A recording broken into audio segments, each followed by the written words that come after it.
Good evening, good morning, probably for most of you. Welcome back to. I'm tired, and I'm locked in the bunker. Then should we just end the show right now?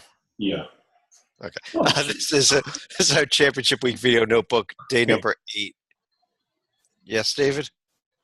Keep going. I forgot something. Okay, David's gone. Thankfully. I'm Chad Sherwood, maybe joined by David Griggs, definitely joined by John Slico, Rocco Miller from Bracketeer.org.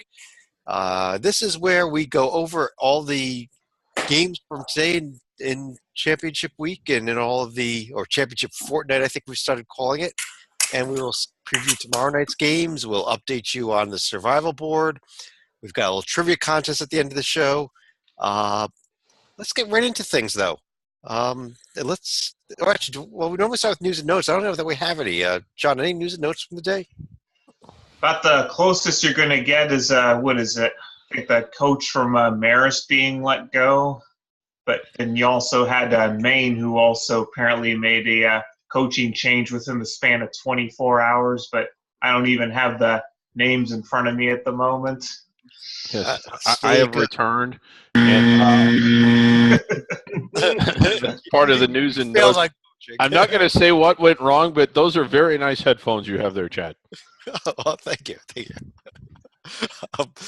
David now on his headphones apparently, but maybe he doesn't.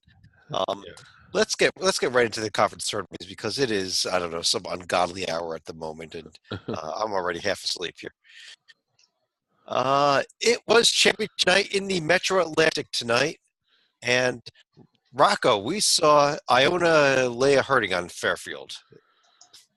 They did, yeah. They got off to a nice start, and then they went cold, stopped playing defense. Iona not necessarily known for their defense, and Fairfield got it tight for a little bit, but then Iona pulled back away in the second half.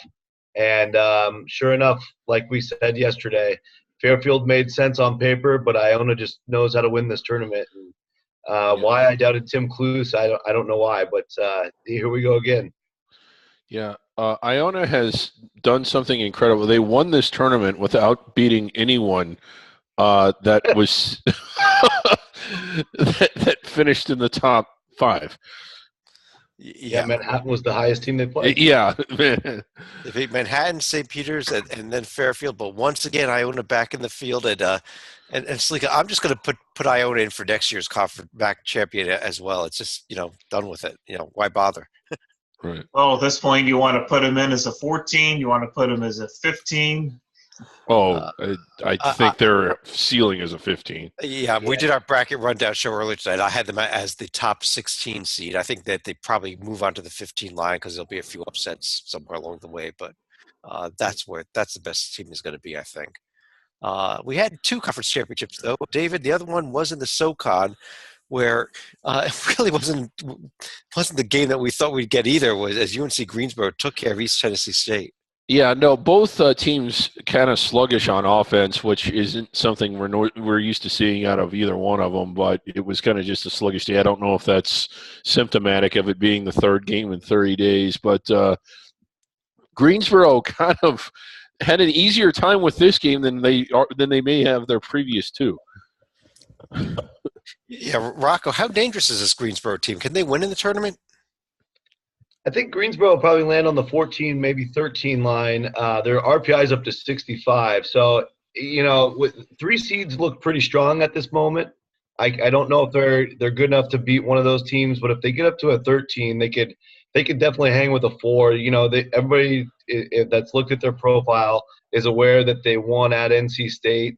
That was a little bit before NC State got hot and became a tournament caliber team, but still looks really impressive and helped get them up to 65th RPI. So I think the Spartans will be competitive and definitely could make things interesting in the tournament. Certainly not the best shooting nights as far as East Tennessee State goes, because I think they were, 3 of 17 from outside? Well, let's get right to so we have 2 more teams that did lock in their bids tonight. Iona, UNC Greensboro. Greensboro the first time since 2001, so congrats to the Spartans getting back to the Big Dance for the first time in a long time. But let's get to the game that we just watching here. West Coast Conference. It was semifinal night. Right before we came on the air, actually just ended about 20 seconds ago here. Yeah. But BYU just knocked off St. Mary's, David, and now we've got a lot of issues that come up because of this upset. Let's start with the number one issue, which is, can the Gales even make the tournament as an at-large bid? I still think more likely than not, although I know a lot of people on our panel, including some of the experts, were saying that the committee may not take them. There's certainly grounds not to take them. I mean, if you pull up their profile, one of the phrases we heard during the earlier podcast was intent to schedule. St. Mary's did not do that. I don't think when you look at their schedule, you were thinking, well, these teams could have been tournament teams had it not been for injuries. Their schedule was atrocious, so that's going to work against them. And really, they have one really big monster win against a likely protected seed or a potential protected seed on the road, and that's it. They've done nothing else. They lost to Wazoo. They had a couple games that were just to teams outside the tournament by about 1,000 miles. And is that Gonzaga game enough to carry them all the way in? Because that's really all there is. Yeah, Rocco, let me just run some numbers off here. Gonzaga, one quadrant one win, it was at Gonzaga. I'm sorry, St. Mary's one quadrant one win, it was at Gonzaga. 2 Tier 3 losses at San Francisco and against Washington State. They've got strength of schedule, non-conference strength of schedule 185. They've got, on the other hand, they do have 11 road wins, true road wins, but most of those coming against some lousy teams. 5 of those are Tier 4 road wins. So what do? Do you leave them out? Do you put them in? Yeah, I think at this point it's not looking too good for the Gales. The one thing that they can really keep their fingers crossed about is if the committee takes the predictive metrics into account more than I'm anticipating them to. Their average predictive metric on the team sheet is 28, which, if they look at that the same way they did the RPI, in theory, would maybe keep them inside the bubble. But they just dropped down to 43rd on the RPI. Their average is probably in the high 40s for results-based. And I think the way that the procedures and policies are written for seeding and selection, this would probably put them out, and especially given all the variables ahead of us with the major conference tournaments. A mid-major team with only one tournament-level win, RPI 43 in the past, wouldn't be able to get in. So I would have to say no. All right, and John, the other issue that this whole game brings up here is the championship game tomorrow after Gonzaga completely destroyed San Francisco. We have a shot now that BYU could win tomorrow and send the bracketologist nightmare of having to try to put BYU into the bracket into play here. But what do you think about the championship game? Does BYU have a shot against the Zags?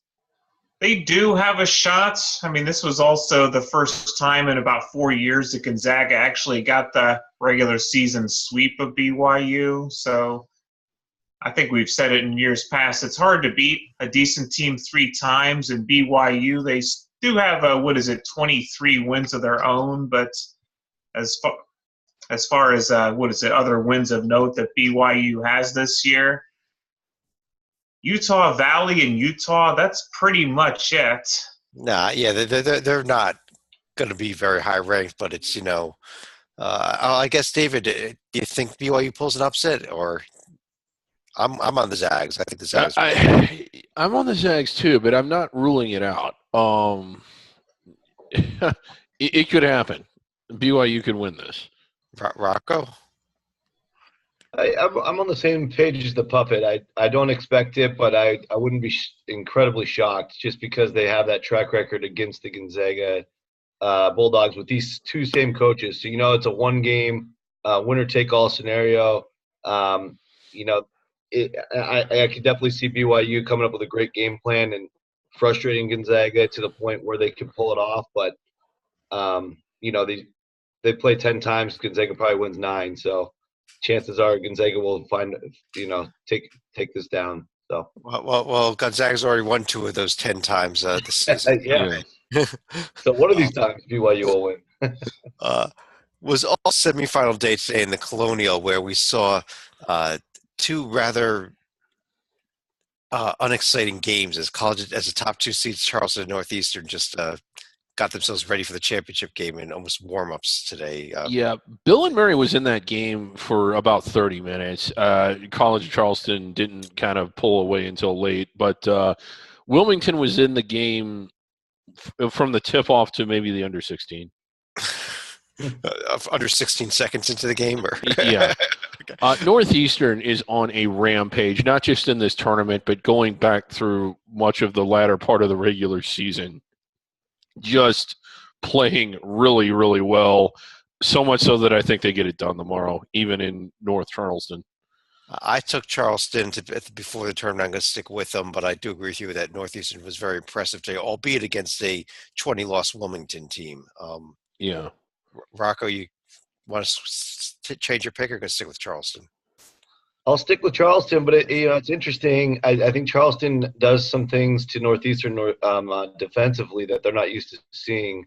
They couldn't get into the 70s where Northeastern likes to be either time they played. And the last loss that Northeastern had was at home to Charleston, a 5-point loss in the 60s. Since then, the Huskies have won 9 straight. But again, they've gotten through with just playing the 7 and 6 seed in this tournament. And a lot of those wins outside of William & Mary and the win streak weren't against teams as good as Charleston. And then, of course, we've got the factor that the game's in Charleston. So, yes, I'll stick with Charleston, but should be a really competitive game. And if it stays in the 60s or below, Charleston should definitely win. John, I'm going to give you 2 really exciting games that we had today in the Summit League. Oh. Yesterday we talked about what a great tournament this has been, dating back for years. And, of course – Look at what happened. It was just 2 dominations. Actually, when we saw the games last night, there were 2 games that looked like they were heading this way by halftime, and then got close and were great finishes. Did not go that way tonight. Both South Dakota schools won, setting up a battle in Sioux Falls tomorrow, John, between South Dakota State. The Coyotes there looking for their first ever NCAA tournament against the Jackrabbits. Yeah, South Dakota will be looking for their first bid, but as we saw last year, South Dakota State seemed to have the bigger of the 2 fan bases, and they did split during the regular season, but I think South Dakota State did have their wake-up call after their scare against Western Illinois, so I do not see the Jackrabbits being appended in this one. Yeah, and David, I think I'd agree with him. You agree also. I think South Dakota State is just a better team. And yeah, I think so. I think that's how I feel. Although it would be fun to see them get a little bit of revenge, but I'm looking forward to this one. Both regular season games were kind of fun. This one could be too. Rocco, one last set of semifinals tonight in the Horizon League, where it started off with that's a 44-43 game. Well, that's the way Coach Felton, wants to win games. It worked out well for him. So, Cleveland State, wow, they've won 3 games in this tournament now. I was kidding when they said he wants to win in the 40s. The last game they had 89 against Northern Kentucky. So they literally scored less than half the amount of points they scored in the game before. Maybe that's just a sign of them playing 3 games in 4 days, but great story. Kudos to them. They played well down the stretch. They finished the regular season winning 3 out of 5, including against Illinois Chicago, which was a good team at one point. And Wright State, that's a team they beat on February 1st. So they split with them. Both games were single digits. I expect a pretty good final. And John, what do you say? Why not? Why not Cleveland State? Let's just go all the way. Yeah, you almost kind of wish that Cleveland State could pull a repeat of 2008 and play, a second game within a 24-hour span. Wright State didn't exactly look like Picasso and trying to put away Milwaukee either, because there were so many missed shots, it seemed, that were within the paint. So they better not be wasting those opportunities against the Cleveland State that once again has shown they can beat the Raiders, as Rocco noted. Yeah, a real poor shooting night for Wright State. And this is a game where, I know they lost twice during the season, but it was still a game that you were kind of expecting them to win rather easily, and it was just a rock fight. Dave, one thing I will say about the Horizon League tournament, while we do have the 2 seed playing the 8 seed in the championship game, it's actually an improvement off of last year when it was the 4 seed versus the 10. So, Yeah. they're getting it's a little bit better here.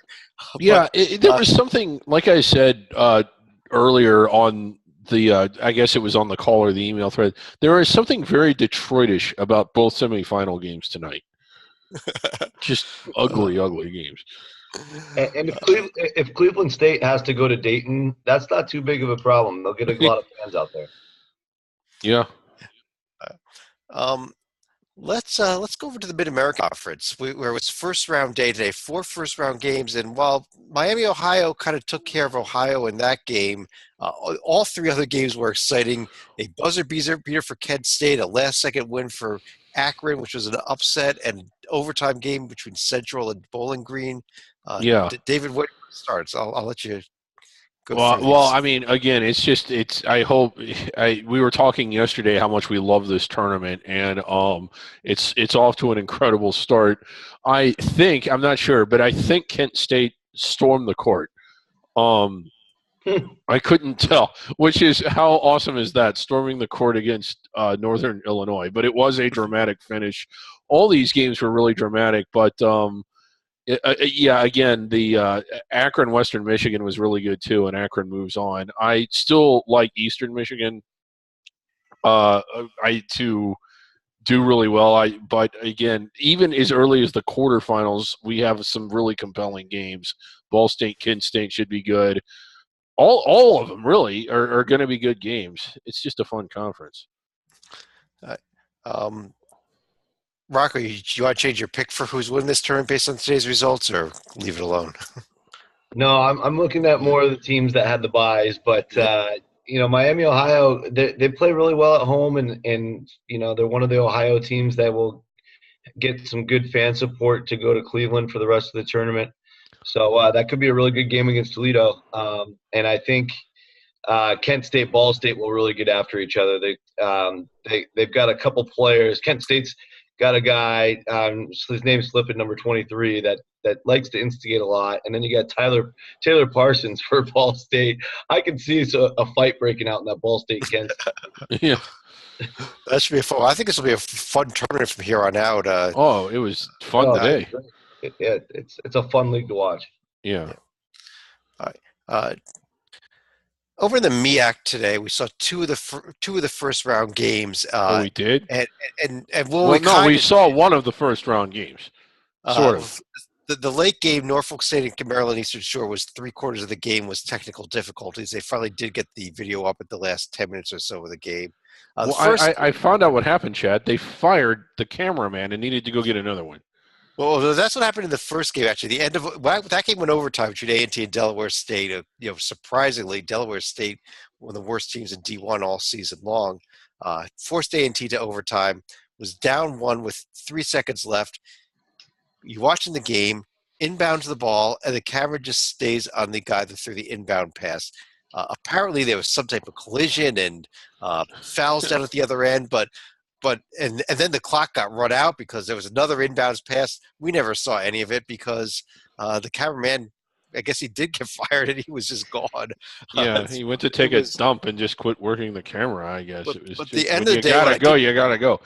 Well, I guess we did find out was A&T did beat Delaware State. Norfolk State did win, so we got the two favorites do match up on Thursday in a quarterfinal. David, I have a little bit of news here. Because they have 2 days off, Norfolk State is going to be going back home in between for the next 2 days and before they come back for the next game. Yeah. Home to Norfolk. Yeah. Oh, that's good. Yes. I am. I stole your thunder because the one thing that upsets me about this tournament is look at the number of opening round games we have. How many is it? David, they split them they play 5. It's 5. It's 5. They are missing the opportunity for a quintuple header. Quintuple headers are amazing. The Big East did it a couple years in a row, and it was the best thing ever. It's 5 games, 1 session, And this conference has the ability to do it, and they choose not to. Well, you throw in the women's games, and it's actually a sextuple header, if I'm not mistaken. Well, they can move the women's game. They could play the women's game somewhere else. John, we got 3 more first-round games coming up tomorrow. Howard, Florida A&M, South Carolina State, Morgan State, Coppin State, NC Central. Do you see an upset? Well, I called it last night, and I think Howard will probably win to set up a potential upset bid against Hampton the following night. But as far as the following day, I could see, Coppin State giving NC Central a little bit of trouble, but I do think Central and Morgan both win their openers. Rocco, you agree with him? Does Morgan State have suspensions from the brawl? They do. They do. Yeah. One of the players is out for just that first game. If they get by it, he'll be back for the Cookman game. That makes me a little skeptical. I know Morgan State's probably a better team than South Carolina State, but watch out for that. And then, otherwise I agree with John. All right. That's it for the games that were played today, but let's take a little bit of a preview of some of the games coming up tomorrow that from other conferences. And one of the championships tomorrow, one of our favorite conferences, David, LIU Brooklyn at Wagner, Northeast Conference Championship game. What are you looking forward to? Right there in New York City. I mean, we just had a tournament in New York. The Big Ten is kind of a warm-up for this, but this is the real show. And this is the real show as opposed to something that's going to be going on in Brooklyn also, but this is the real one in Staten Island here. Absolutely.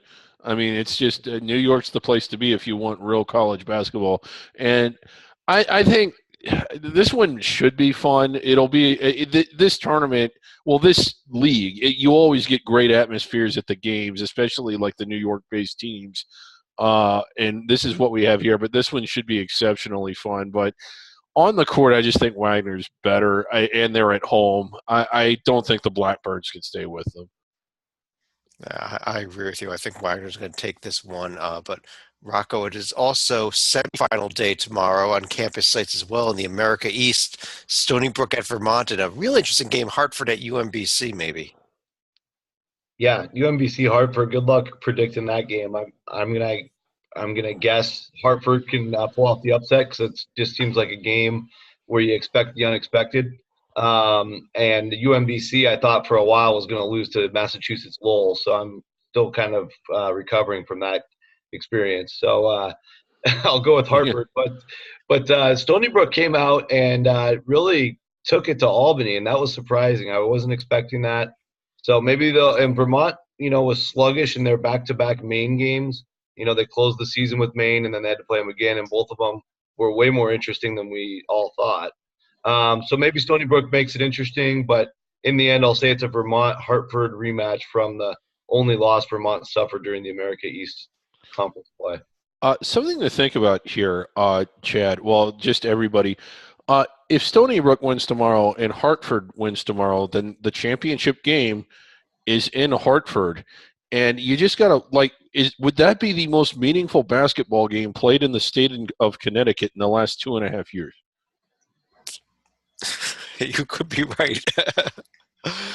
Yeah. Well, there weren't any one-game playoffs at Yale in that time frame, were there? No, there weren't. Playoffs were at the Palestra. A couple other conferences that are starting play, and let's go back to New York City. Brooklyn for the ACC tournament. The third most important tournament maybe behind the Big Ten and the Northeast Conference. At least second in New York. But it is first round day starting at noon tomorrow with Boston College, Georgia Tech, followed by Notre Dame Pitt, the nightcap of Syracuse, Wake Forest. Let's start with those 3 games. John, first of all, do you see anything crazy happening in those 3 games tomorrow? Well, I think one of our favorite statistics of Kevin Stallings having more ACC tournament wins than Syracuse is probably going to come to an end after tomorrow night. But if Wake somehow pulls the upset, what's Boeheim's excuse going to be this year, considering how he's railed about the tournament in years past being played in Greensboro? But that said, I do think Boston College is going to finally get an ACC tournament win for the first time in a few seasons. I agree with that, but to David, I think that Boeheim is going to be making excuses. I think Wake wins tomorrow. Do you really? Wow. Yeah. Well, I mean, he'll need to if they win. One of the issues about this tournament is just the ladder format. I mean, I just wish they would just go and have one opening round. That would be, I think, 7 opening round games, and you could play 2 on, I guess, Tuesday, and then on Wednesday you could replay the remaining 5. 5 games, Chad. We could have a quintuple header. I mean, and it would just be an amazing, much better tournament. As far as the rest of this tournament goes, real interesting. You see North Carolina as a 6th seed, despite the fact that they're in contention for a 1 seed in the NCAA tournament. Just the way that some of the tiebreakers played out. But Rocco, who wins this event? This is going to be a hell of a tournament once we get past the opening round. It is, and of course the 4 teams with double byes have a big advantage. I'm actually doing the write-up for my website right now on this, and I think Syracuse, especially in the first 3 days, holds all the cards. They're either going to choke to Wake Forest, as you predicted, but with it being in Brooklyn and with what Syracuse has done in past bubble experiences back in the Big East, they could go on a roll and get all the way to the semis or even the final. And knock off of Carolina on day 2. So we'll see if that 2-3 zone's ready to go on a little run, or if it's all going to be done in one day. But I do like Duke to bounce back and recover from a couple of upsets down the stretch to eventually win the tournament. And I'm going to take Duke to win it over a surprising NC State team that takes out Clemson and Virginia on the way. Wow. Well, that will certainly get NC State inside the bubble. I'm going Carolina to win it, and Carolina to do it by beating Miami, Duke, Virginia, and really make a 1 seed case. That's where I'm going. Yeah, and if they do that, they're going to be in there. John, I think we may be seeing a scenario similar to the Big 12, where Virginia has a tougher quarterfinal than they do a semifinal, especially if Louisville wins tomorrow night. But it's hard to see Virginia being denied after going 17-1 in the ACC. But as far as who would face them in that title game, I'm probably going to say Virginia Tech could pull off a couple shockers before losing to Virginia in the title game. All right. David, you want to pull? Give me your picks. I kind of like NC. It's hard to say. I like the way North Carolina's been playing. I know that they lost at Duke after a rough second half, but outside of that, I just think they've really kicked it into gear. I could see them going deep, but I don't know. I could also see them going out to Miami. So it's hard to say. All right, well, let's go over to another conference, because to kick things off tomorrow is the Big Sky. 4 first-round games. In North Dakota, Montana State, Northern Colorado, Northern Arizona, Idaho State, Southern Utah, Portland State, Sac State. Rocco, is there anything worth watching tomorrow? Portland State, Sac State like to get after each other. They're travel partners, and Sac State took them out earlier this year, so that could be a fun game. And I think Montana State, North Dakota, this is North Dakota's last year in the Big Sky. Montana State is a traditional Big Sky program for many years. So there could be some interesting, something interesting happening if that's a tight game like it should be. Who do you have winning this? I have Montana beating Eastern in the final, but watch out for the Sherwoods. And watch out for that Idaho team there, David. You going with my buddies at the Sherwoods? No, I'm going with Montana. John, how about you? You're taking Idaho with me, right? Yep, but after watching the entertaining Northern Eldorado opener on 5:30 for tomorrow. Yeah, it's just you kind of hate this league. With 12 teams, if they had one more, we could have five opening round games, a quintuple header. David, we got one more conference hit still here. Quickie off things with the quarterfinal games.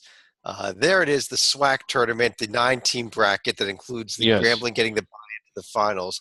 But let's talk about tomorrow's quarterfinals, which We have not yet confirmed that these are on campus sites, so the streaming is up to the schools. I've only confirmed so far that Prairie View is streaming. We'll probably get streams on the other 3 as well. So check out the school website. God, good job, SWAC. Anyway, yeah, interesting. I mean, you have Texas Southern, one of the schools that we were big coming in, that we thought that would pull off the miracle, but of losing every out of conference game and winning every conference game. But they were kind of disappointing this season. But don't be surprised if they do well in this tournament or even win it. I think they will win this tournament. I agree with you there. I think we're going to have a big upset tomorrow, though. John, I think Mississippi Valley is going to take out Pine Bluff. It doesn't seem to be too far-fetched because Pine Bluff has been was very pedestrian, actually going 12-6 in the SWAC. They did sweep Mississippi Valley, but I do think Valley had also knocked off, 1 or 2 bigwigs in the SWAC of their own. So definitely capable. Win over Grambling late. Rocco, Mississippi Valley actually playing really well heading into this tournament for an 8 seed. Watch out for the Delta Devils. Yeah, there's been upsets all year long in this league, so I don't think anybody should be surprised by anything. We could have an 8 versus 7 in the final. Be perfectly normal. But I'm going to go with a team that's only made the NCAA tournament once to win this tournament, and the last time they made it, it's the 20-year anniversary for Prairie View A&M, and the last time they were in the NCAAs, they lost 110-52. So I'm also going to predict that they lose by less than 58 when they get in this year. I actually want to change my pick. I'm going with Grambling. I think they will win that 1-game playoff at the end on Saturday. Right. Well, the shame of it's interesting that they went with this format where Grambling buys all the way in the championship, because the shame of it is, with 9 teams, you could have just gone to Houston. You could have had one opening round game in the morning and then played all 4 quarterfinal games after that, and we could have had a quintuple header, 5 games, 1. I heard part of the deal with Grambling getting a bye all the way to the final is their band has to play at halftime of every other game to keep everybody interested. Yeah. Let's take a look at the survival board. Possibly if I can get up on the screen. Into play today, there were 233 teams left with a shot to win the NCAA tournament. Yep. Make the field. Let's start by doing an update here. How many teams were left after today's action? And 218. So we lost another pile of teams. We're getting close to that 200 number there, David. Yeah, it's ticking away. I think we might hit it tomorrow or definitely the next day. It's going to get busier and busier, but hard to believe the number of teams that have been eliminated. It just goes really quick. There's Radford with their automatic bid, Michigan with theirs. You see bold in all caps, those are the automatic bids. Bolds are the teams that are in, regardless of, even if they miss the bus to the game, the committee will still take them. Teams in wait, why isn't Nebraska bolded? It must be a mistake. I'll correct it later. Okay, because Nebraska's in. And so the italicized teams are teams that are under consideration. Everybody else, and that is the vast majority, probably over 150 of the remaining teams are in regular type. They need the automatic bids to get in. Yeah, teams like you'll look and you'll see in Ole Miss, or you'll see like a Boise State Jerry Palm that is in regular type. They should not be on anybody's board. They should not be considered for anything unless they get an automatic bid. Right. We look down here, West Coast Conference, we got 3 teams alive. Gonzaga, no matter what happens tomorrow, is in. St. Mary's is seriously on the bubble. We don't know. The committee should seriously have discussed them, but they may or may not be in. BYU better win tomorrow. Yep. Right. Let's pull that down, and that's it for our show tonight, David, right? No, I'm getting out of the box. Chad, these questions are really crappy. These are stupid trivia questions here. Yes, we have our trivia contest going. Well, here's the thing. I've gotten every question right, but you keep saying that I'm wrong. For those that haven't been watching the show, David is locked in the puppet bunker, just like Joe Lenardi's in his bracket bunker. No, nothing similar. Like Joe Lenardi's not in a bunker. And he's not having to answer questions, and he's not being told he's wrong when he answers them correctly. Bill Walton says he's wrong all the time. Bill Walton needs to come on our show. But I agree with Bill Walton. He does seem to have some ostrich-like tendencies. He does need to get his head out of. Oh, never mind. Yeah, but David, the way it is I've got a trivia question here. I'm going to read the question. Our panel of experts has come up with the correct answer, which is in the envelope. If you can tell us what the panel of experts came up with as a correct answer, you get out of the puppet bunker. I can tell you the correct answer. Who knows what the panel of experts? So let me throw it out to them first, and then see what they say. Rocco and John, here's tonight's question. It says, we were just talking about Bill Walton. What former UCLA coach won 7 straight national championships between 1967 and 1973? Well, that's pretty obvious. There's many tournaments named after him. There's an award named after him. The most iconic coach ever in college basketball, maybe in all of sports, it's John Wooden. That's the answer. John Wooden? Yes, that's the answer. Want me to reveal it? This time, surely your guys knew this. All right, let's take a look here. You say that the answer was John Wooden. What UCLA coach won 7 straight national championships? The answer is Bill Walton. No, of course. Bill Walton was a player. He wasn't even a coach. He was never a coach. You got clued in on this one. You couldn't even get it right.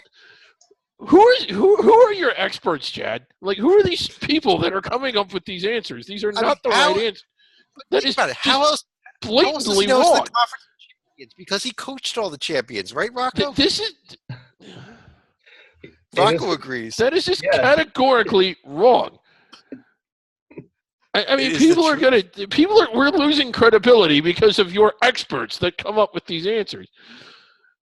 I mean, Bill Walton was the genius behind it all. Yes, of course. Bill Walton was absolutely the genius behind it all. That's why he knows everything. Why he's absolutely correct that the Pac-12 will have 9 to 10 teams in the field this year. Bill Walton is like Bill Walton is like someone who ate too many shrooms and went to a Dead concert. That's exactly what Bill Walton is, I think. Bill Walton doesn't even think. Well, maybe he does think he coached those teams. No, I don't know.